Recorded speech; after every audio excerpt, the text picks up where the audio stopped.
Olá, companheiras, olá, companheiros, saudações petistas. Sejam muito bem-vindas e muito bem-vindos a mais uma edição do podcast Em Tempos de Guerra, a Esperança Vermelha. Hoje é sexta-feira, dia 6 de novembro. Eu sou o Patrick e conduzo a conversa junto com vocês. No episódio de hoje, a gente fala sobre as eleições nos Estados Unidos. O companheiro Matheus Santos e o companheiro Walter Pomar comentam os resultados preliminares e a possível derrota de Donald Trump. Sobre as eleições no Brasil, Múcio Magalhães e Natália Sena comentam as eleições em Recife e Natal. E o Múcio ainda fala sobre a proibição da campanha no estado de Pernambuco. E escutamos ainda a companheira Maria Carlotto, professora da UFABC, faz um informe sobre a eleição do ANDI Sindicato Nacional.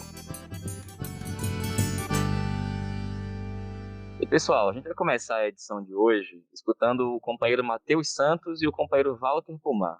Eles comentam o resultado preliminar das eleições nos Estados Unidos. As análises, que até agora dão indícios de que o Trump vai perder a eleição. Mas e aí? O que isso significa? A gente escuta agora o companheiro Matheus Santos, da Bahia. Olá, Patrick e demais amigos e amigas que acompanham o podcast. Incertezas, agitações sociais e políticas e a reafirmação histórica de uma antidemocracia são algumas das características mais centrais das eleições presidenciais estadunidenses desse ano.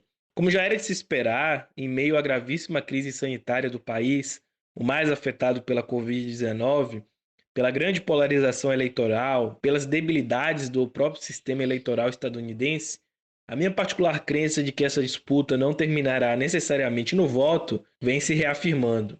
Mesmo diante das divergências dentro do próprio Partido Republicano, o avanço das projeções e da contabilização dos votos em estados considerados estratégicos coincide com o aumento do tom do presidente Trump em torno de uma possível conspiração para sua derrota. O ensaio realizado nos últimos meses pelo candidato republicano se materializa nas tentativas até agora frustradas de impedir a continuidade da contagem ou de revisão do processo. Patrick, eu queria dedicar esse tempo aqui para realizar algumas notas sobre esse processo eleitoral. O primeiro ponto é reafirmar como as pesquisas e mesmo alguns analistas subestimaram o potencial eleitoral de Trump. No imprevisível sistema eleitoral estadunidense, eu creio que é consenso afirmar que não há muitas condições de ficar especulando a composição do colégio eleitoral. No entanto, do ponto de vista do voto popular, ainda que a diferença entre os dois neste momento esteja na casa de aproximadamente 4 milhões de votos, o candidato republicano superou em quase 8 milhões de votos o seu desempenho em 2016. Em determinados instantes deste processo, os números chegaram a apontar certo equilíbrio, mesmo no voto popular. Isso repercute, na minha opinião, ativamente nas diferenças apertadas em vários estados ou mesmo nas viradas ocorridas nesses dias de apuração. Já que falei nas viradas, vamos então olhar um pouco eleitoralmente alguns estados considerados estratégicos. Na Flórida, ao contrário das expectativas democratas, Trump saiu vitorioso, segundo os dados da Associated Press, numa diferença entre 2 e poucos pontos percentuais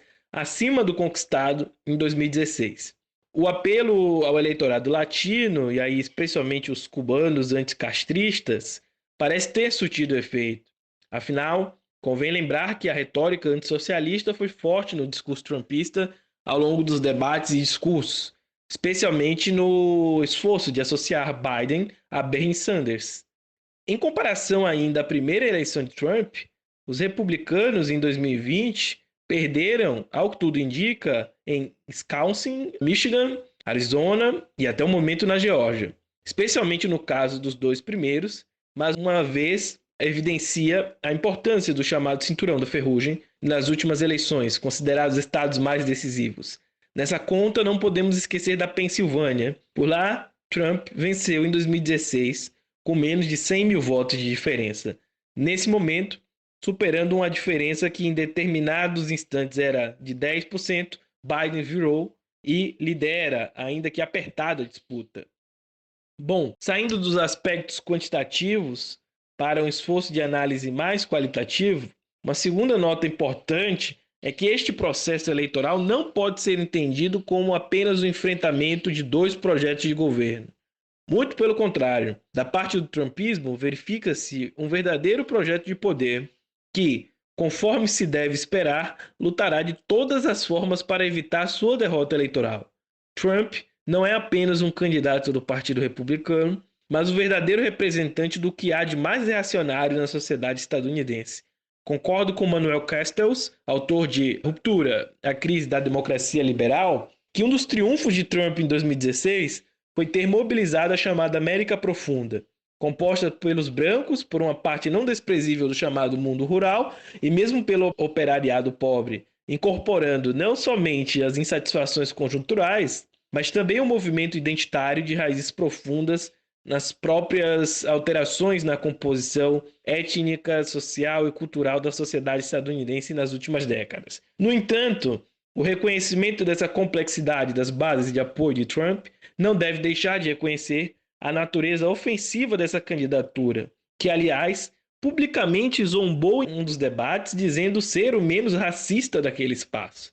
Mais do que saber quantos delegados ou em quais estados cada candidato vai ganhar, é importante ficarmos atentos às movimentações das forças políticas e sociais. Os chamamentos de Trump em prol de uma reação militante pelo que chama de fraude eleitoral, mesmo sem apresentar uma prova concreta, pode convulsionar ainda mais uma sociedade já convulsionada, pelos questionamentos estruturais representados pelo movimento antirracismo durante esse ano e mesmo pelos efeitos da pandemia. De fato, não me parece exagero afirmar nesse momento, como nos anos 60 e 70 do século passado, ou ainda como na era da Guerra de Secessão, os Estados Unidos se encontram numa situação que surpreenderia a qualquer um de seus proclamados, entre aspas, pais fundadores.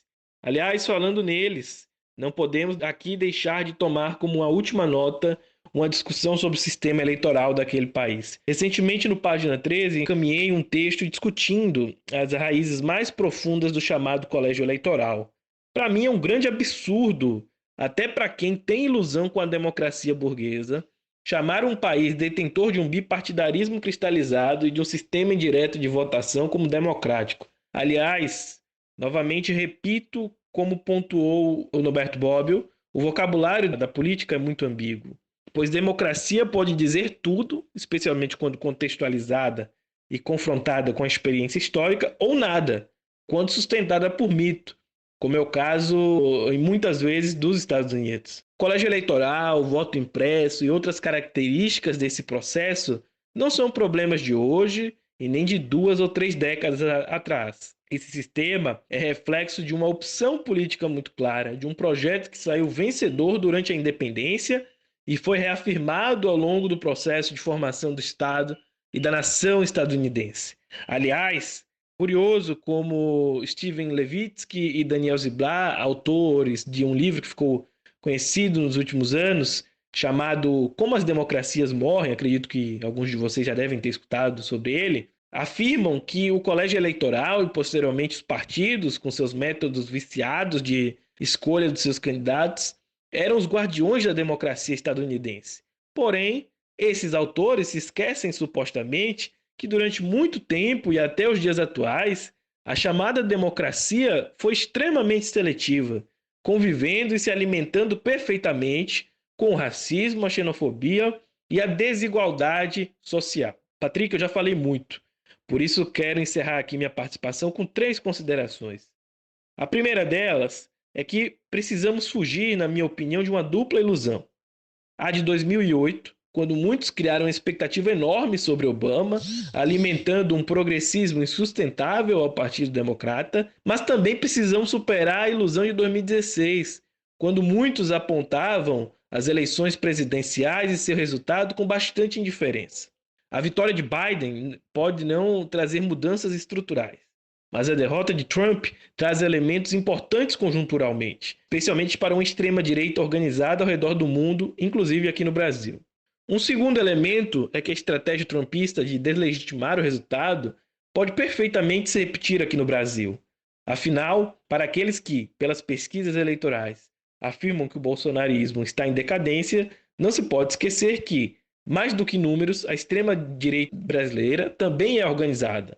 E, enquanto um projeto de poder, também fará de tudo para se manter, como já ficou evidenciado em inúmeros acenos e atos nos últimos anos. Por fim, para quem, a meu exemplo, enxerga um processo de transição no sistema internacional, a imprevisibilidade da conjuntura estadunidense, em meio à pandemia e aos desdobramentos dessas eleições, demonstram como estamos diante de páginas importantes da nossa história sob nossos olhos. Ao que tudo indica, Biden deverá vencer no voto popular e no colégio eleitoral. Porém, judicializado ou não, devemos acompanhar principalmente os rumos da luta política. Esta que, por bem ou por mal, poderá ser uma variável relevante para entendermos parte do mundo daqui para frente. É isso aí, Patrick. Agradeço a todos e todas por terem aqui nos acompanhado. Forte abraço e vamos à luta. Valeu, Matheus. Obrigado, companheiro. A gente vai escutar agora o companheiro Walter Pomar, de São Paulo, que também fala das eleições nos Estados Unidos.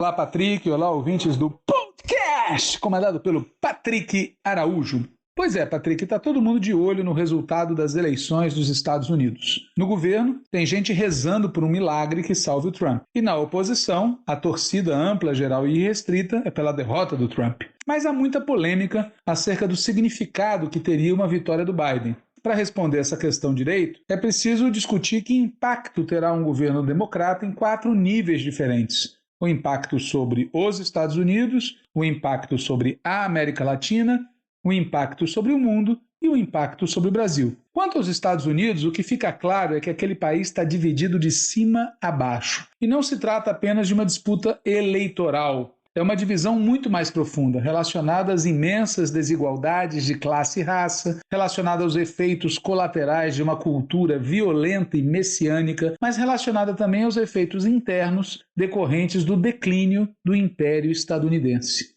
Como disse recentemente o conhecido escritor Paul Auster, o clima de divisão lembra o que precedeu a Guerra Civil nos anos 1860. Ao que tudo indica, o Trump perdeu no voto popular, mas ele também perdeu no voto popular em 2016 e mesmo assim virou presidente. Entretanto, diferente de 2016, tudo indica que dessa vez Trump também perdeu no colégio eleitoral. Portanto, salvo alguma reviravolta surpreendente, Biden será confirmado pelo colégio eleitoral como o novo presidente dos Estados Unidos. Mas, mesmo que se confirme a derrota de Trump, não será uma derrota fácil, como previam muitos analistas. Aliás, é preciso prestar atenção ao fato de que Trump conseguiu capturar e manter uma importante base popular, que não vai deixar de existir e não vai deixar de se mexer caso Trump perca mesmo a presidência.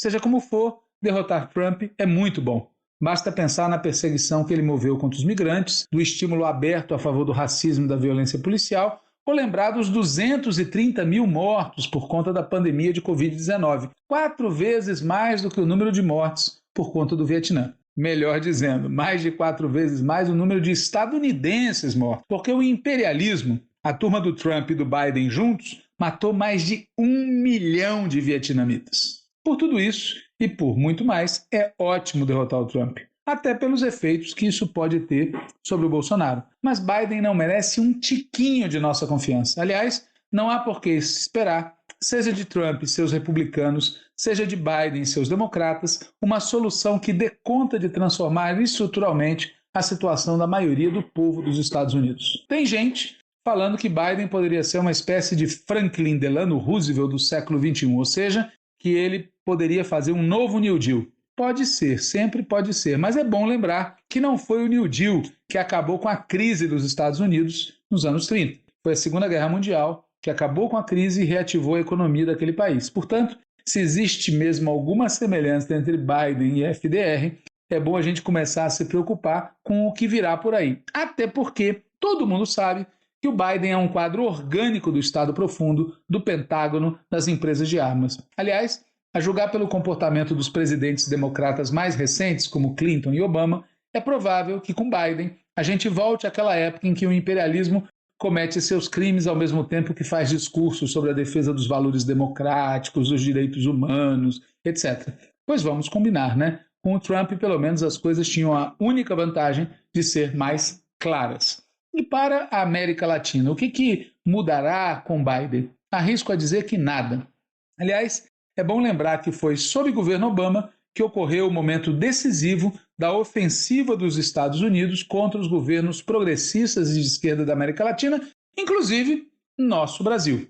Para o Brasil, o que vai mudar de conjunto, caso Biden de fato seja confirmado presidente, é mais difícil de responder, pois na prática, quase metade das nossas exportações vão para a Ásia. Portanto, há uma contradição estrutural entre, de um lado, o alinhamento canino do cavernícola com os Estados Unidos e, de outro lado, as relações de fato do Brasil, da economia brasileira, com a China e seu entorno. Mas seja lá qual for a mudança, há algo importante. A derrota de Trump é a derrota de Bolsonaro. E isso, obviamente, é algo que temos que comemorar. Mas só vamos até aí.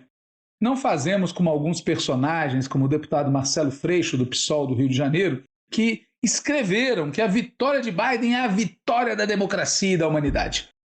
Cara, derrotar Trump é bom, mas repetimos, Biden não merece um tiquinho de nossa confiança. Claro, tem setores da esquerda, do centro e da direita brasileira que têm grandes ilusões e vínculos, inclusive, com os democratas. De nossa parte, achamos que é preciso abandonar qualquer tipo de ilusão, não só com os democratas, mas também com a chamada democracia nos Estados Unidos. Ali, dois partidos se alternam há décadas no comando do país, financiados por uma elite que, estima-se, investiu na eleição presidencial de 2020 cerca de 14 bilhões de dólares, ou seja, algo como 80 bilhões de reais. Aliás, um empresário de uma das maiores companhias de armas dos Estados Unidos se disse tranquilo com o resultado das eleições, porque, segundo ele, ambos os candidatos parecem ser interessados na defesa do nosso país e vão apoiar as indústrias bélicas.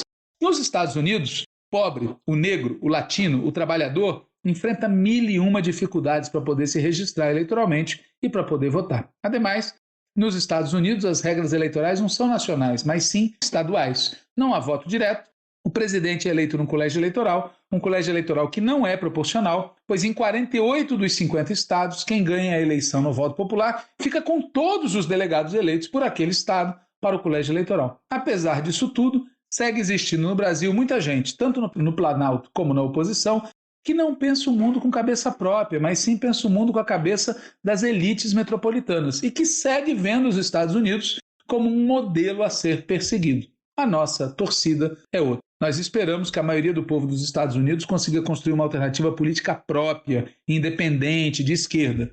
O Bernie Sanders mostrou que isso é possível, mas isso não é possível de fazer ficando dentro do Partido Democrata. Entre outros motivos, porque os democratas continuam sendo o partido de Wall Street. Um último comentário. Existem algumas semelhanças entre Trump e Bolsonaro, com certeza. E por isso, podemos sim aprender algumas lições com o processo eleitoral dos Estados Unidos. Mas há uma diferença fundamental entre Trump e Bolsonaro, entre Estados Unidos e Brasil. Essa diferença se chama Partido dos Trabalhadores. Nos Estados Unidos, há um século, a política é polarizada entre dois partidos, ambos da classe dominante.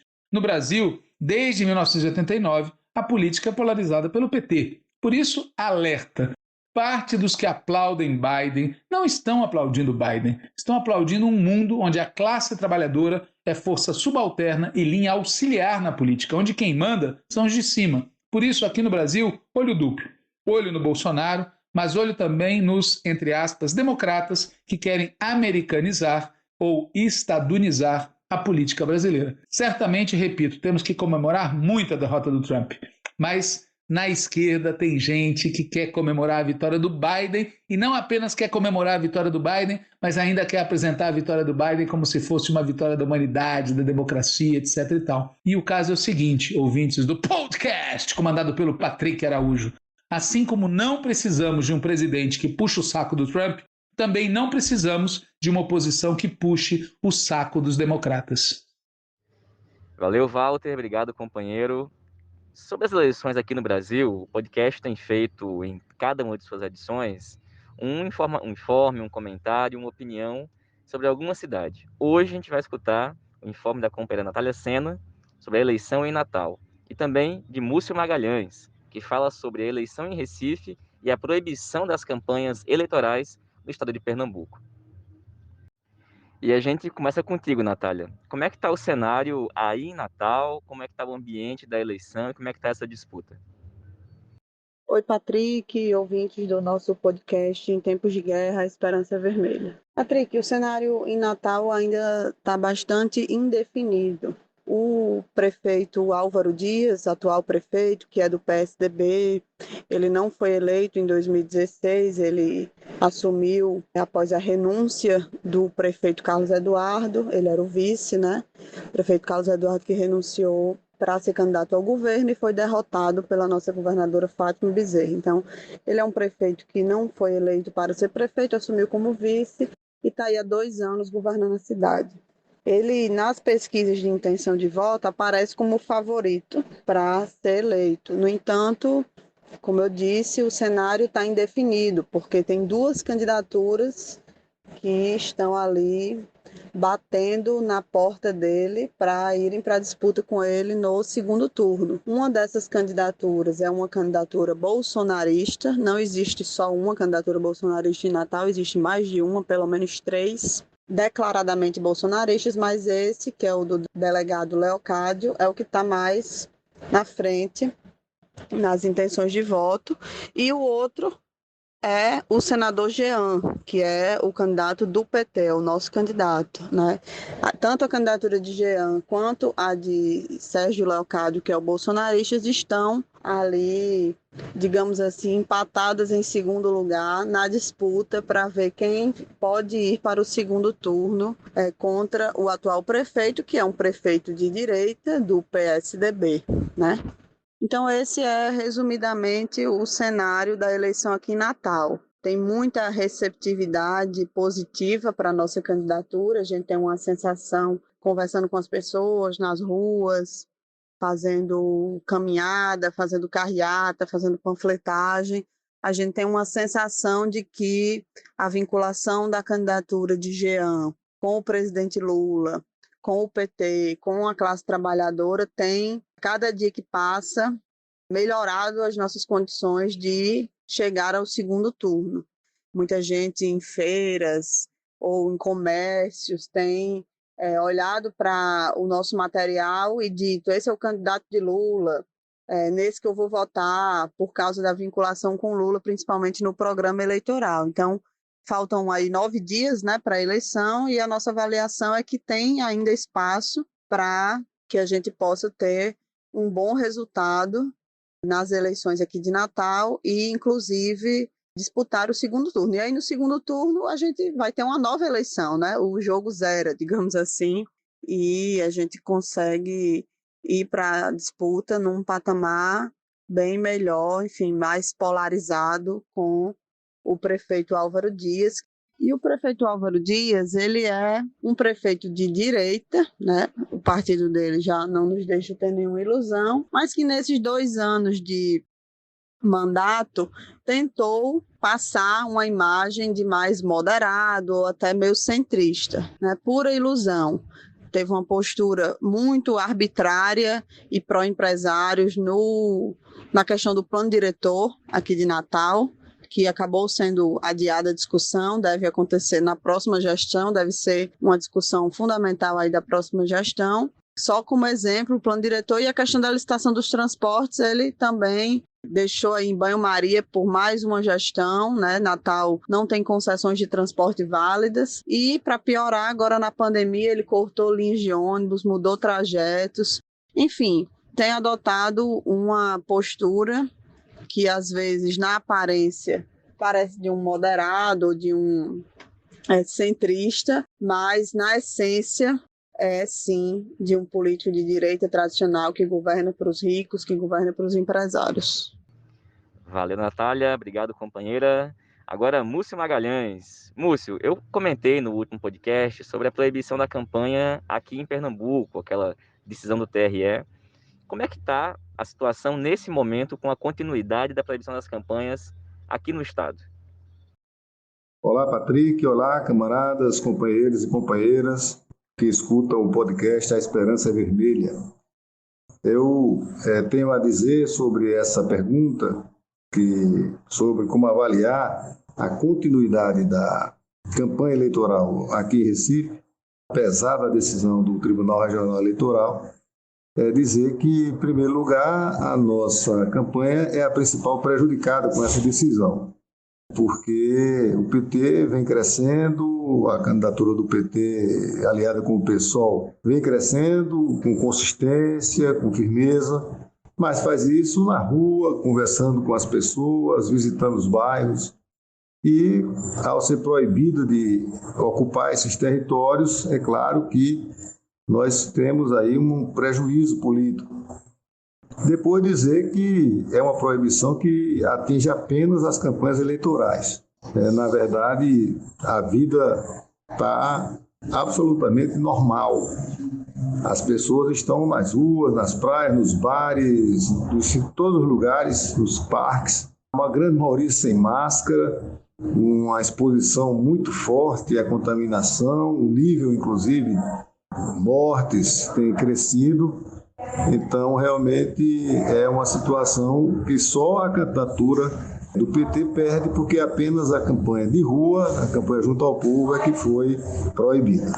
Dessa maneira, a campanha continua com a utilização de métodos mais criativos de abordagem das pessoas, de presença nas ruas. Então, microcarreatas, pequenas caminhadas, pouca gente acompanhando, mas o efeito tem sido bom, porque o espaço e a necessidade de se encontrar alternativa é real, existe na nossa cidade, e a aceitação da Marília nessa volta às ruas tem sido muito grande. E, inclusive, a gente pode comprovar nas duas últimas pesquisas. Agora, Múcio, as duas últimas pesquisas, Ibope e Datafolha, apontam um crescimento dos índices de votação em Marília e, portanto, a chance dela de fato ir ao segundo turno. Qual que é a análise que tu faz desse cenário? O resultado das duas últimas pesquisas, do Ibope e depois do Datafolha, mostra aquilo que se sente nas ruas. A candidatura vem crescendo, vem consolidando a sua presença no segundo turno.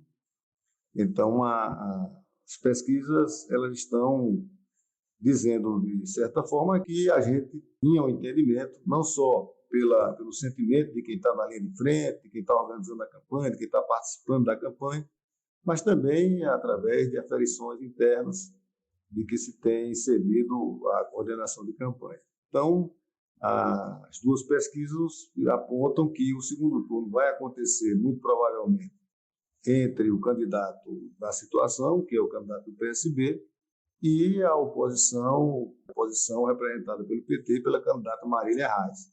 Um cenário interessante, porque vai recolocar um debate que merecia já estar sendo travado na nossa sociedade há um bom tempo. Afinal de contas, o PSB, a partir de 2012, tomou, através de vários processos, essa prefeitura, desmontou, destruiu muitos avanços democráticos, avanços sociais, inclusive na estruturação da rede básica de saúde, na estruturação de todo o sistema de cultura, a própria rede educacional, ou seja, em vários aspectos, essa gestão levou Recife a um retrocesso muito profundo, levou a cidade para um ambiente atrasado, conservador, e a gente precisa fazer esse debate. Então, está acontecendo.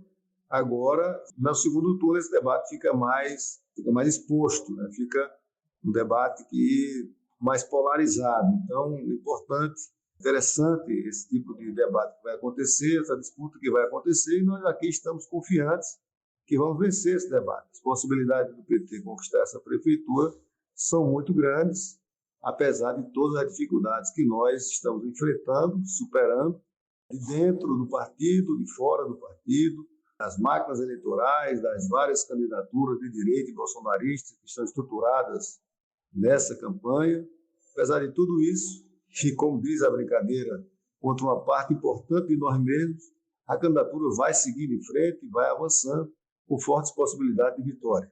Essa é a nossa esperança, essa é a nossa aposta, e é em torno dessa disputa política que está focada toda a nossa luta, da militância que de fato é do PT, da militância que de fato segue as bandeiras partidárias, particularmente, especialmente da atuação de esquerda. Valeu, Múcio. Obrigado, companheiro. E, gente, vamos escutar agora a companheira Maria Carlotto, que é professora da UFABC, e falar para a gente das eleições do Andes, Sindicato Nacional. Olá, Patrick. Olá, ouvintes do podcast. Aqui quem fala é Maria Caramês Carlotto. Eu sou professora da Universidade Federal do ABC, fui presidente da associação docente dessa universidade por 4 anos e agora milito no movimento do ensino superior público, concorrendo aí nas eleições do Andes Sindicato Nacional. Eu estou aqui hoje para falar sobre a eleição do Andes, Sindicato Nacional, que representa docentes de ensino superior público de todo o Brasil. Os professores universitários, ou os professores de ensino superior, eles formam uma categoria profissional que reúne hoje, no país todo, aproximadamente 400 mil docentes. Desses 400 mil, cerca de metade, pouco menos da metade, são docentes do ensino superior público. E desses, aproximadamente 180 mil, docentes de ensino superior público, desses, quase 80 mil são filiados ao Andes Sindicato Nacional. O Andes ele surgiu como uma associação de docentes aí no começo dos anos 80, no processo de redemocratização.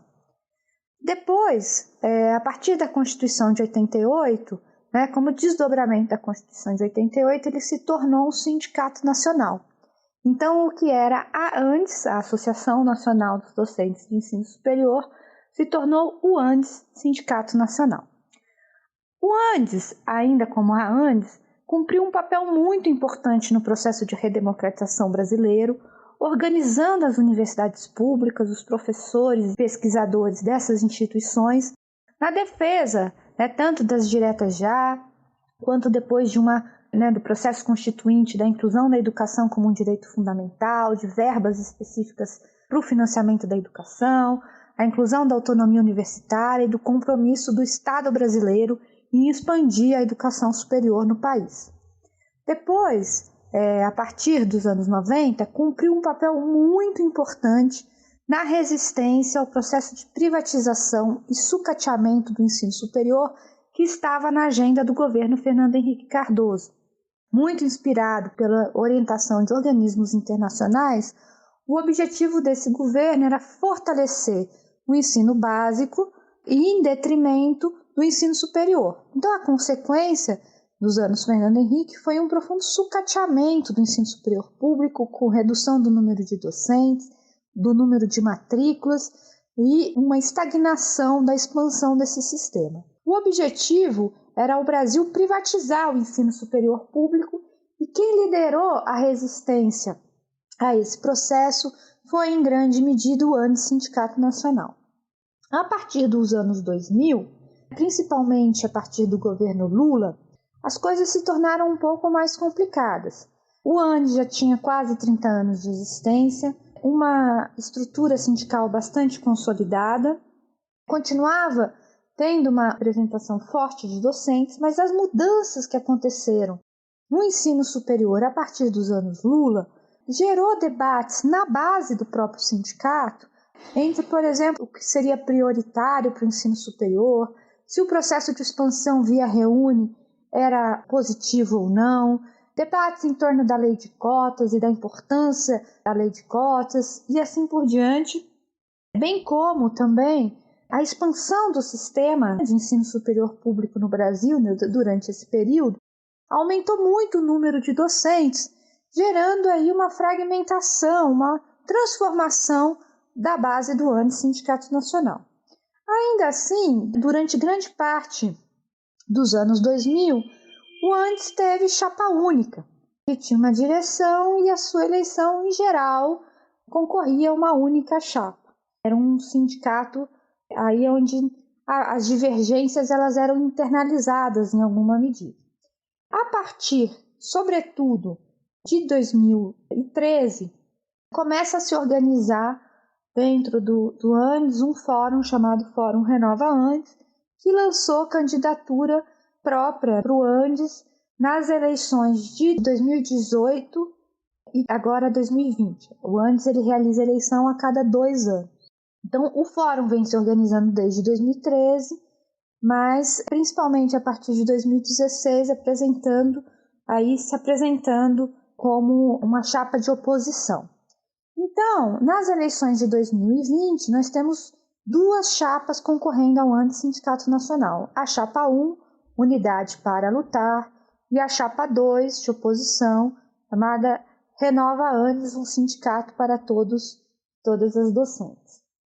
A eleição passada, de 2016, ela teve uma característica interessante, que foi o aumento expressivo do quórum.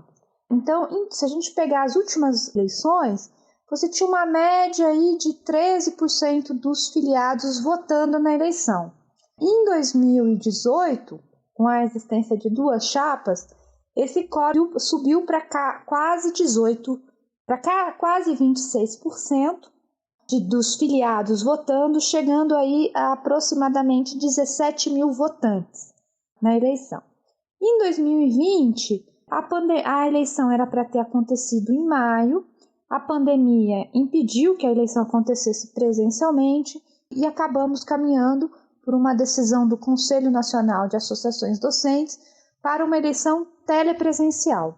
Houve uma disputa no CONAD em torno disso, havia um setor muito minoritário que propunha a realização de eleições presenciais no ano que vem, um outro setor que propunha a realização de uma eleição totalmente virtual, no sentido de que os professores filiados receberiam um link para votar e votariam a partir do seu e-mail, e um outro setor, que acabou vencendo por muito pouco, propôs eleições telepresenciais, onde você precisa entrar numa sala virtual, apresentar documento, fazer uma prova de vida e aí, a partir daí, receber o seu e-mail para votar. Qual foi o problema dessa escolha?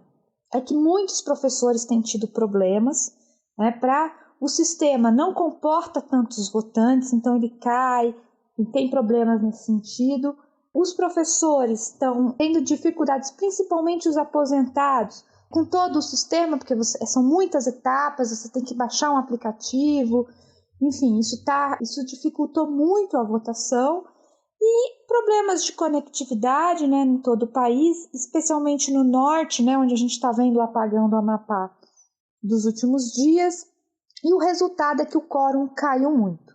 É uma pena, porque a universidade pública está sendo atacada no país inteiro, nós precisávamos de um sindicato forte, mas infelizmente o resultado, uma votação muito menos expressiva do que na última vez, em função da escolha de um processo bastante burocrático para a eleição. O essencial em disputa é a posição da chapa U em favor, digamos, que representa aí a história do sindicato, os seus princípios, é que o sindicato ele deve ter uma composição política mais radicalizada na defesa dos princípios da universidade pública, enfim, outros princípios que eles consideram fundamentais, e a chapa 2 defendendo um sindicato mais próximo da base, mais aberto às suas contradições e, portanto, mais representativo em alguma medida para enfrentar os desafios do governo Bolsonaro. Valeu, companheira, obrigado. E, pessoal, essa foi mais uma edição do podcast Em Tempos de Guerra, a Esperança é Vermelha. Como vocês sabem, a gente está disponível no Spotify, Google Podcast, Rádio Pública e também por meio de áudios de WhatsApp, com edições toda sexta e segunda-feira, uma produção de militantes do PT para um conjunto de companheiros e companheiras.